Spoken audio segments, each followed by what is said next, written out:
Hi there. Welcome to the Gardens and Graveyard channel. My name is Charisma, and today we're meeting outside in the garden and we're going to create a beautiful flower arrangement with all the flowers that we cut out of the garden this week. So earlier this week, we went through every raised bed, container, garden bed, and we cut down all of the flowers, whether they were damaged by rain, just spent in general, or even if they were looking really good, just to give that midsummer flush opportunity to happen. So if you cut back all your flowers and you fertilize them really good, then and you have enough time in your season left, you should get another flush of a big show of flowers.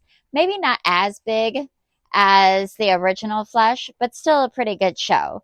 And so I wanted to give my plants an opportunity to flush out.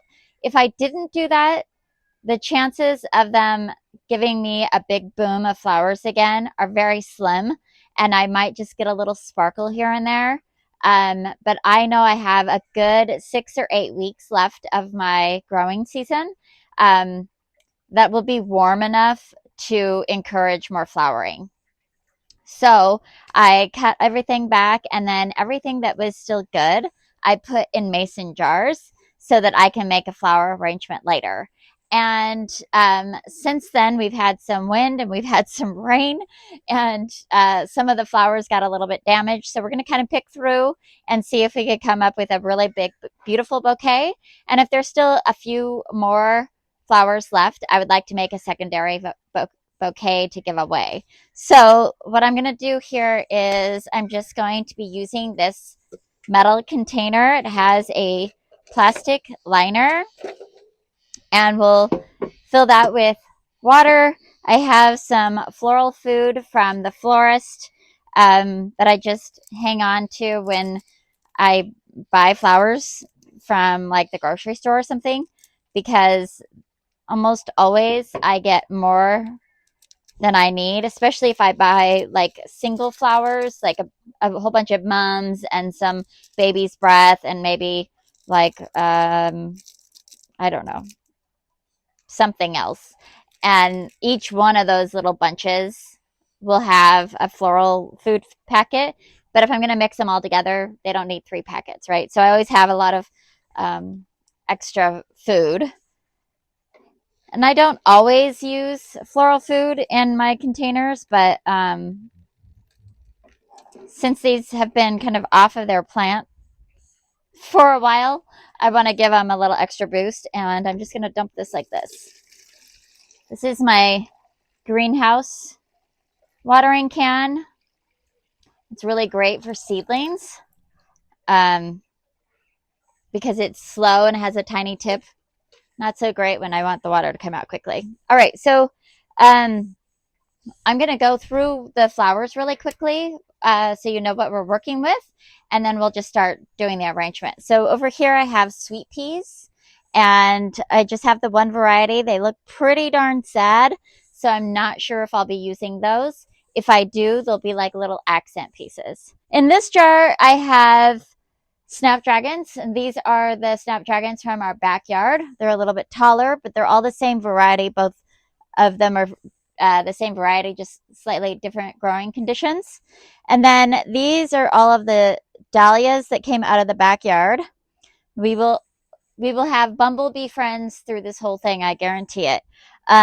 These are dahlias that I grew from seed, and these are the floret shooting star dahlia seeds that I grew out. This is a amaranth. And behind it, I have some echinacea and some zinnias. And then in this jar, we have a couple of celine that kind of got snuck in there, snapdragons from the front garden. And then these are dahlias, lilies, and zinnias, all from the front yard. So that's what we're working with here. That's our palette. My goal this year was to mix it up, to have a different color of flower in every container in my garden, and I achieved that. I also was really looking for that like bright tropical look, like Hawaii and Mexico, maybe like Disneyland. And I think I did a pretty good job of creating that really hot tropical fun kind of color palette. Oops, I'm still getting used to using a microphone. Um, so one of the things that we want to do when we have especially a big wide vase like this and we're starting to put in our flowers, we can create we can have a frog, which I'm not using today, a floral frog, which is usually like either metal or clay that you put down in the bottom, and it has either holes or like a grid that you can use to stabilize your flowers. You can make a floral frog with tape and just create a grid, which I've shown in videos before. And the other way you could do it is you could have like chicken wire and make it little tangled, stick it in there. You can use vines and that kind of thing, wrap them up and stick them in there just to create like a some sort of structure for your flowers to get on, to have some stability. I'm not going to do that today. I kind of want like a loose, big, fun kind of floral arrangement, but I do want to have a little bit of stability. So we're going to actually use some eucalyptus, and I just cut off a couple of stragglers off of my eucalyptus tree. A branch was hanging really low, and a couple of them were growing up through the middle of the tree, and kind of creating congestion. So they were needing to come out anyways. So we're going to play with the eucalyptus first. I always start with the big plants first, and the background plant, the structure plant, to begin with. And then we put in our big flowers, and then our fillers, and then our little sparkles. So the first thing we're definitely going to do is we're going to strip off any leaves that might be in water. We don't want those. This is too tall for this container.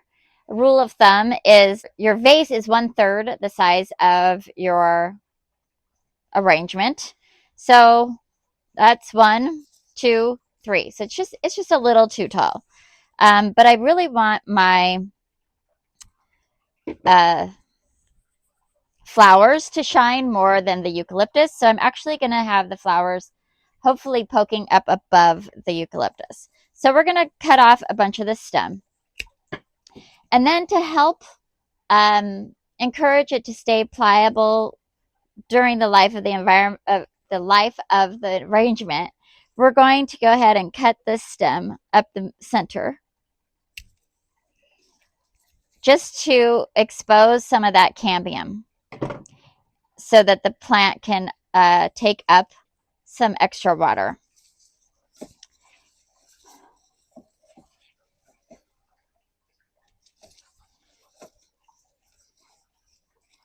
You might have to play with it a little bit just because it's a little bit heavy. I have more than one though, so we can play with some of this. It's not really necessary to expose the cambium on a eucalyptus just because they dry really nicely and they hold their color. And take off these bottom leaves. Okay.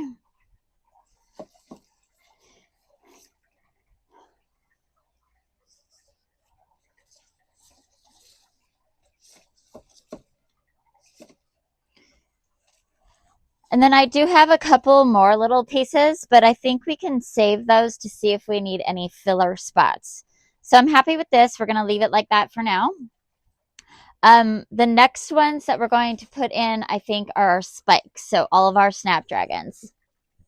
I'll start with the taller ones first.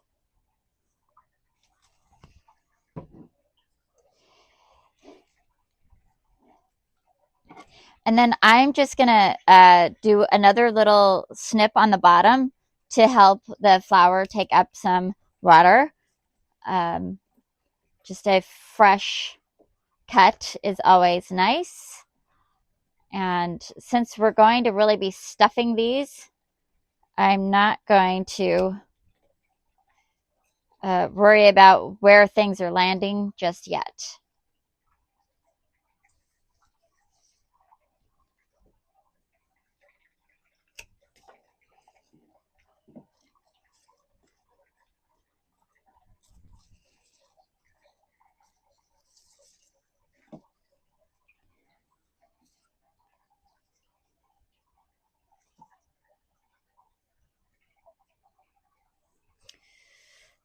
Oh, sometimes I like to use the wonky ones off to the side and let them kind of drape.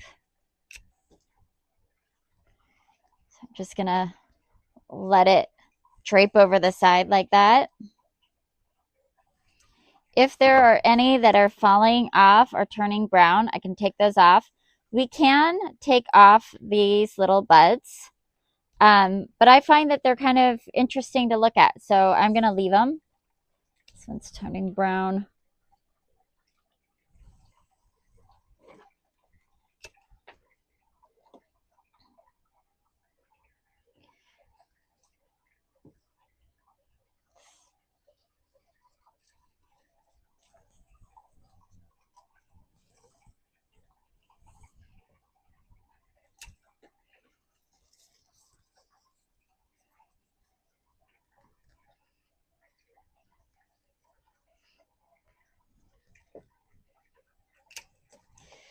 What I'm doing at this point is I'm just evenly distributing color.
Okay. I'm going to continue on with more snaps. Not too many more. I just want all the colors represented.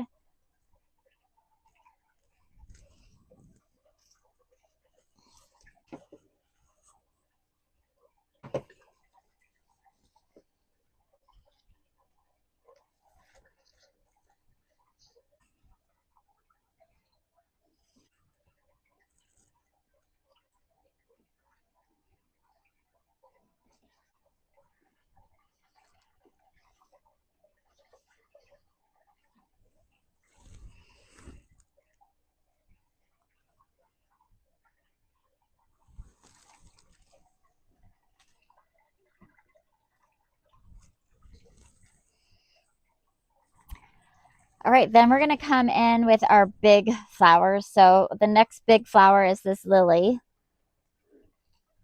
I think I just have the one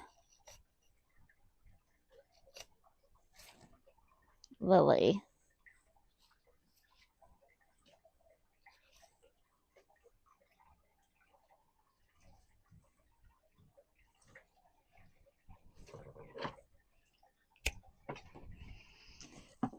And I'm just going to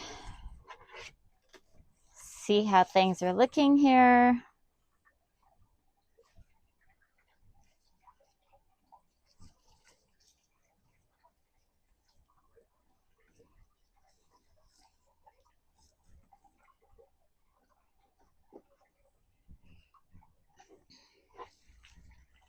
Okay.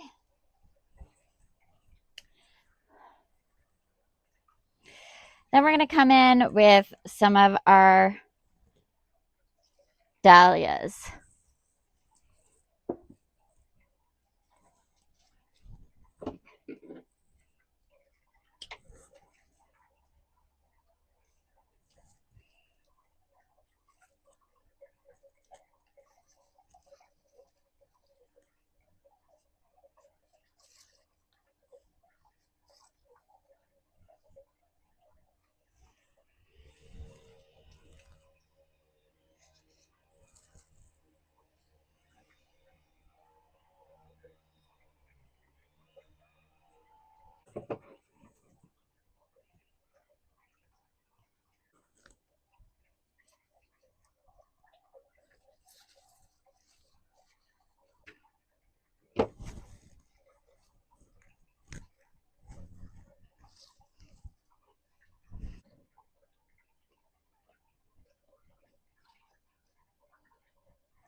The other thing that I'll do is remove all of the pollen from this lily because it tends to just stain. Let's see, this one.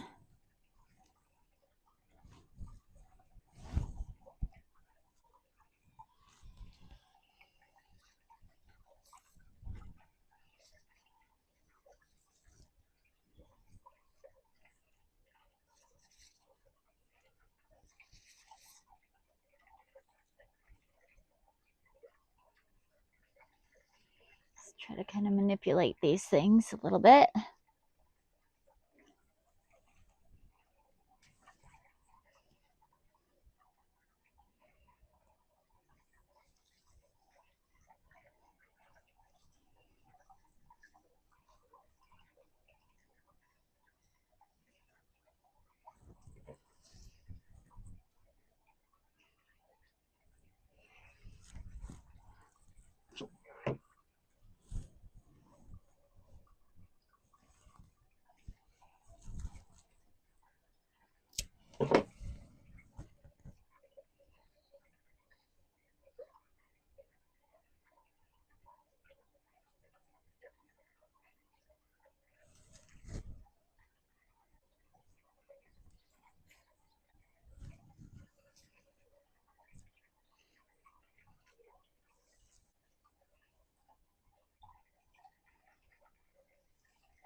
How's it looking? All right. Just decide if I want.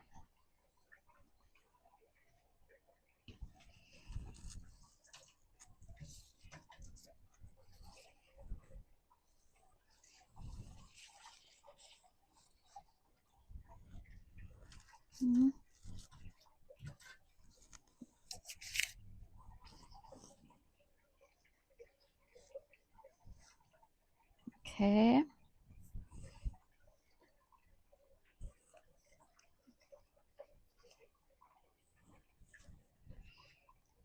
Um,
Okay,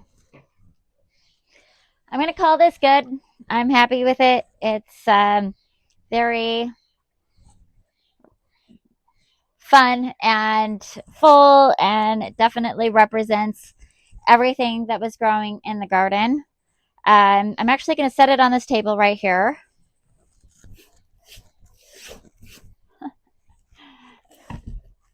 This is my amaranth, and it's time for these guys to go into storage.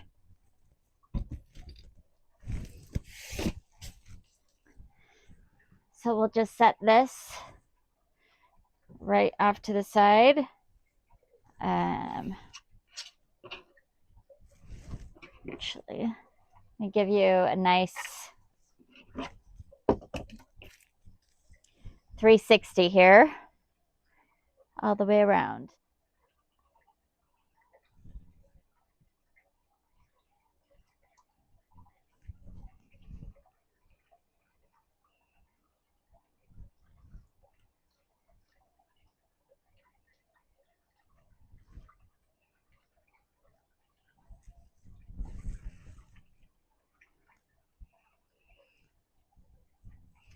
All right.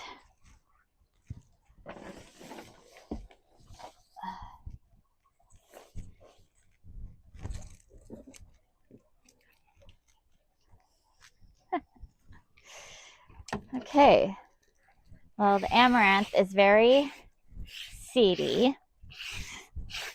Lots of seeds in there.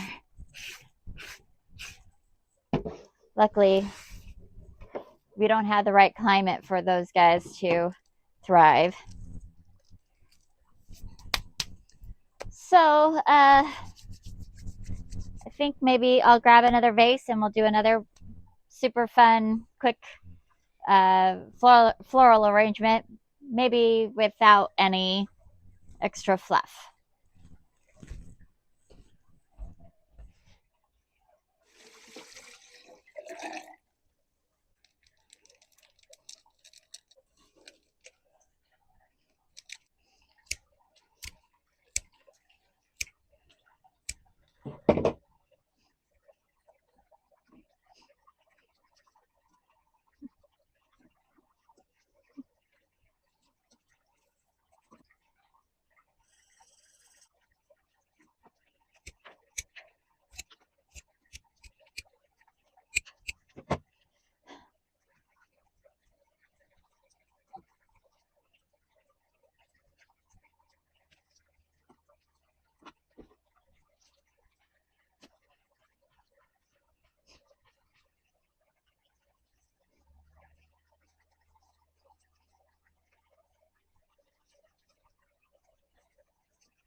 All right, that is it. We got a couple of just super fun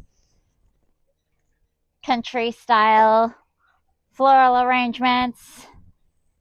It just looks like somebody walked out into the garden and grabbed a bunch of flowers and stuck them in a bucket, which is exactly what we did. Um, and I think they're really cute. I'm going to put one in my bathroom. I'm going to give one away. And then I'm in love with this big giant one that we made together. And unfortunately, the sweet peas just, I used a couple in the big arrangement, and I really was just using like the fun little tendrils. But they just didn't hold up. The flowers themselves didn't hold up in water. That's okay. Um,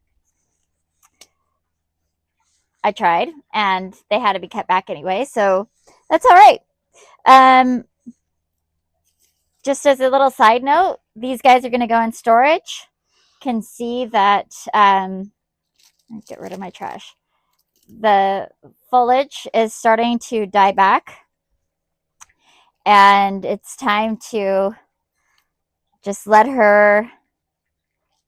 Where'd my snips go? I just cut these back. Of course, this doesn't go anywhere with them. And I put it in a dark spot in my garage and let it be dormant, let it go fully dormant. Um, and then we put it in the fridge.